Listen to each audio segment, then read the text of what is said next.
pada jam 12 kan sudah tidur. Ya, Terus saya tertidur pulas. Saya seperti didatangi oleh sosok perempuan dan dipegang perut saya. Terus saya terbangun langsung.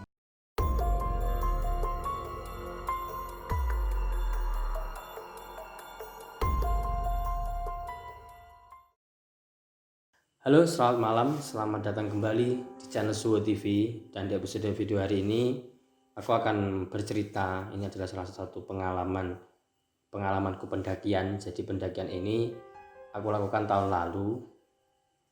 Pendakian ini dilakukan di salah satu gunung yang ada di Kabupaten Ponorogo, tepatnya di Kecamatan Ngebel. Itu sekitar di atasnya Telaga ya. Di atasnya Telaga itu aku lakukan tahun lalu sekitar bulan September ya.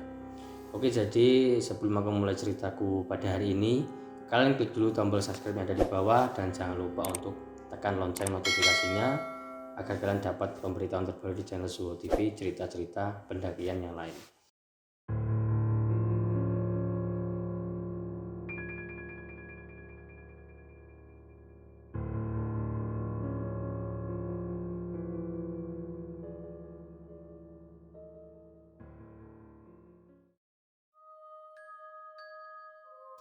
Oke, jadi pendakian ini sendiri aku bersama 9 teman lain, termasuk salah satu temanku ini. Temanku ini adalah salah satu pendaki juga yang cukup senior, sudah berkali-kali naik gunung, dan ini juga panutan untuk aku sendiri di pendakian yang ada di gunung-gunung yang ada di Indonesia. Baiklah, bisa diperkenalkan Mas namanya? Perkenalkan, nama saya Mujihati. Biasa dipanggil Mas Bonte. Bonte ya, Mujihati bisa dipanggil Mas Bonte. Oke, jadi ini adalah Mas Mujihati, Mas Bonte, salah satu tim pendakian saya di tahun 2019 lalu di Gunung Tapak Bimo. Mungkin dari pendakian itu sendiri ada beberapa hal ganjil yang pernah kita alami ya. Iya, pernah. Jadi seperti ini, jadi pendakian sendiri aku lakukan bersama 9 teman. Itu aku berangkat dari tempatku, dari rumah sekitar pukul, kalau nggak salah pukul 2 ya, 2 siang. Ya, 2 siang itu kita naik ke Tapak Bimo, terus kita nyampe di base camp itu kita titipkan motor di salah satu rumah warga waktu itu. Ya, Waktu tepatnya di Dukuh Selaos ya, di daerah Selaos, Desa Pupus. Jadi kita lewat via jalur Desa Pupus ya. Ya, Karena Tapak Bimo ada 2 jalur yang biasa digunakan, lewat Desa Pupus sama Waturumpo. ya, Waturumpo sama Gedangan ya, daerah Waturumpo situ. Buat teman-teman yang sudah pernah ke Tapak Bimo bisa komen di bawah, kali aja punya cerita horor, nanti bisa dibahas di video selanjutnya. Jadi ceritanya sendiri seperti itu, kita mulai jam 2 perjalanan, kita titipkan motor, kita nyampe di pos induk, titipkan motor, terus kita di pos 1 kira-kira perjalanan setengah jam kita nyampe ya. Setelah ambil air kita di mata air yang ada di situ ada salah satu hipam kalau nggak salah ya. Hipam itu milik warga, bisa diambil airnya. Kita nyampe di pos 1 sekitar setengah jam berikutnya, terus kita istirahat dan lain-lain. Terus kita nyampe di puncak itu, di sana itu ada sekitar 4 pos ya kalau salah. Iya, 4 pos. Kita nyampe di pos terakhir itu sekitar pukul sudah maghrib kalau nggak salah, sudah setengah 6 gitu ya, setengah 6 maghrib kita nyampe di sana. Terus kita bersembilan, ketika kita sudah nyampe di sana ada 3 pendaki lain, itu masih mungkin anak-anak ya, masih anak-anak, masih mungkin SMP, itu sudah ada di sana. Itu waktunya malam minggu, jadi ada pendaki lain. Terus ketika kita sudah di sana, kita sudah mendirikan tenda, itu ada pendaki lain lagi yang datang, itu dari, kalau saya tanya itu dari jalur Waturumpo. Waturumpo ada kalau nggak salah sekitar lebih dari 10, mungkin 12 orang. Sekitar 12 orang.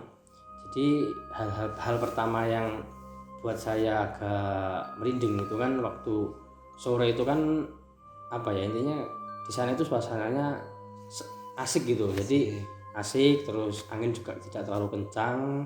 Terus ternyata ketika semakin malam memang di gunung anginnya kencang, tapi waktu itu salah satu teman juga di situ kan juga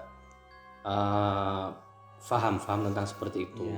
Jadi akhirnya ketika semakin malam angin semakin kencang sampai akhirnya itu pukul kalau nggak salah pukul 10 ya 10 malam itu tendanya yang orang dari via Waturumpu ini 12 orang sampai roboh karena angin. Ternyata ada mereka itu ternyata Mas itu kalau nggak salah kan komunitas spiritual ya, waktu spiritual itu. dari Bajunya kan saya baju baca hitam-hitam. hitam-hitam. Jadi mereka apakah itu memang disengaja atau gimana ataukah angin itu juga memang besar, saya juga kurang tahu, tapi perubahannya itu memang sangat besar ya, cukup drastis ataukah mungkin mereka juga melakukan ritual. Jadi itu satu hal yang bikin saya ganjil di situ. Jadi angin itu sangat besar sampai tenda yang orang Waturumpu itu dari Waturumpu sampai roboh. Begitupun tenda kita kan juga memang dan dia pun goyah-goyah beralih tempatnya, dia itu beralih dari tempat bawah ke atas. Jadi ketika tendanya roboh, terus ketika semakin malam kita buat api unggun, kita duduk-duduk sambil makan jajan atau gorengan yang lain. Ketika kita sambil ngopi, memang di situ ada sesuatu, ada sesuatu. Karena salah satu teman saya itu memang kalau dikatakan mereka juga paham tentang hal seperti itu, merasakan kedatangan sesosok aura-aura ininya negatif lah, itu ada yang datang gitu. Dan saya sendiri juga merasakan merinding lah ini di situ. Dan ketika kita jam 11-an lah, 11 atau jam 12 kita beranjak ke tenda, kita tidur. Itu kalau nggak salah Mas Mujadi juga menemui hal yang agak bisa diceritakan. Bisa. Pada jam 12 kan sudah tidur. Ya. Terus saya tertidur pulas. Saya seperti didatangi oleh sosok perempuan dan dipegang perut saya, terus saya terbangun langsung. Iya, kalau itu waktu sampean kita kan satu tenda. Itu seingat saya waktu sampean Mas Mujadi itu bangun itu kan teriak-teriak kayak emang merasa perutnya untuk dipegang. Iya, dipegang. Salah satu sosok perempuan itu. Iya. Jadi itu mungkin salah satu juga hal yang bisa dibilang cukup horor. Apakah mereka ada yang datang setelah ada ritual atau yang gimana itu, ternyata memang ada hal yang kita alami di situ. Kita memang merasakan hal aura itu. Mas Mujadi sendiri itu rasanya gimana? Sakit atau gimana atau kaget itu? Rasanya kaget. Jadi ada pas tidur itu merasa ada sosok datang terus memegang perut ya, terus saya terbangun. Saya keluar tenda lalu buat api unggun lagi. Ya, waktu itu kita jam kalau nggak salah udah jam 12 lebih itu. Hampir jam itu kalau nggak salah waktu sampean bangun itu sudah jam 2 atau jam setengah 2, jam 2 malam. Dan ketika itu memang Mas Mujadi sendiri, saya kan dengar ketika sampean terbangun itu memang teriak-teriak. Jadi teriak-teriak kayak ketakutan atau merasa memang ada yang menjahili dari sosok. Dan itu memang benar-benar dirasakan ya. Iya. Begitupun pas kata Pimbun itu ya juga terasa ada sosok-sosok lain yang mengintai kita. Ya itu jadi ketika kita sudah terbangun lagi untuk kedua kali yang malam itu, memang di jam-jam itu kita kan keluar lagi, kita buat api unggun lagi. Dan kami yang di situ rata-rata dari 9 orang itu juga merasakan hal itu, merasakan ada sesosok atau yang lain itu memang dari kejauhan ada yang mengintai gitu ya. Jadi ikut nimbrung di situ. Tapi itu bukan dari tim kita gitu, mungkin dari tim lain atau dari dunia lain. Jadi itu adalah salah satu pengalaman yang bisa dipetik, mungkin jadi pembelajaran kita. Jadi di gunung kita harus sopan, kita harus hati-hati. Bahkan kita tidak ada masalah ketika itu, tapi memang ada hal-hal yang janggal di situ. Dan di situ juga teman saya yang lain juga sempat merasakan juga ada kehadiran sosok itu di belakang. Tepatnya di belakang ada, itu di pojok itu kan ada pohon, ada pohon kecil itu. Mungkin ya tingginya ya 1 pintu lah, nggak terlalu tinggi. Tapi di situ itu memang gelap, posisinya gelap. Dan dengan campuran angin yang besar, akhirnya kita juga hawa-hawa merinding itu juga memang ada.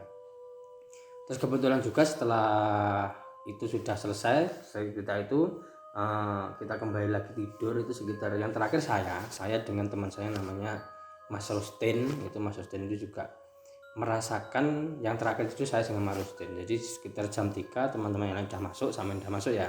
Itu saya sempat merasakan juga kayak kehadiran gitu. Mas Rustin sendiri bilang kalau ada yang datang. Akhirnya otomatis saya juga merinding. Akhirnya saya masuk lagi ke tenda dan baca doa, kemudian alhamdulillah bisa tidur sampai pagi bangun. Ya itu ya salah satu pengalaman yang cukup bisa dibilang mistis ya, percaya nggak percaya lah ini seperti itu. Kan paginya ada bekas tanda-tanda dari sebelah itu yang ritual. Oh iya bakar dupa ya. Oke. Jadi setelah pagi itu ternyata mereka pulang dulu, yang grup dari Batu Rumpuk ini pulang dulu. Jadi pagi sudah pamitan, kita waktu itu kan belum pulang, kita masih berkunjung ke Gua Jepang. Gua Jepang. Nah, videonya ada juga di sini Gua Jepang yang ingin lihat. Jadi di situ ada dari jaraknya dari Tapak Bimo Manyutan itu ke Gua Jepang sekitar 1 kilo. Sebelum kita ke Gua Jepang, kita sempat ke depan ke tempatnya teman-teman yang dari Via Watu Rumpuk ini duduk di situ. Ternyata di situ ada bekas dupa. Mungkin apakah dengan mereka melakukan ritual itu mengundang kedatangan yang lain, makhluk lain, kira-kira mengundang mungkin seperti itu. Dari sudut pandang paranormal itu dari teman saya yang Mas Rustin kan bisa ya. Kita itu kan memang beliau sendiri bilang kalau memang itu salah satu mediasi untuk mengundang atau mungkin ritual lah, berkomunikasi. Tapi akhirnya yang kita juga kena dampaknya gitu. Karena kita tidak siap istilahnya. Ya, kita tidak siap karena saya sendiri juga masih awam seperti itu.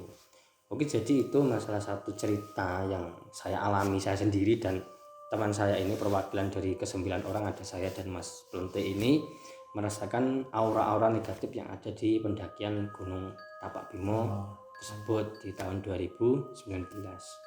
Oke, buat teman-teman yang punya cerita horor bisa komen di bawah, bisa kirim juga ke alamat email saya yang saya taruh di sisi, atau bisa DM ke Instagram. Nanti kita bisa curhat bareng pengalaman-pengalaman horor kita waktu melakukan pendakian di gunung-gunung yang ada di Indonesia.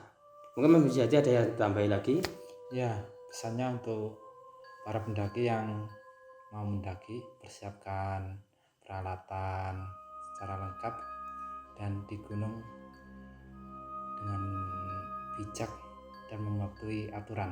Karena kita tidak tahu apa yang akan terjadi, karena kita jauh dari rumah dan yang bisa diandalkan di sana cuma perlengkapan yang kita bawa dan mungkin teman kita yang bisa menolong kalau ada memang seperti itu. Jadi mungkin terima kasih sudah memberikan sedikit masukan di cerita kita malam hari ini. Jadi kita nanti cerita-cerita horor lagi di lain waktu. Oke, terima kasih teman-teman telah menonton video gue hari ini. Ada salah-salah kata mohon maaf, dan kita ketemu lagi di episode selanjutnya. Jangan lupa subscribe dulu dan kalian komen di bawah jika kalian punya cerita-cerita horor yang ada di pendakian gunung-gunung Indonesia. Oke, terima kasih, kita ketemu lagi di episode selanjutnya. Selamat malam, assalamualaikum warahmatullahi wabarakatuh.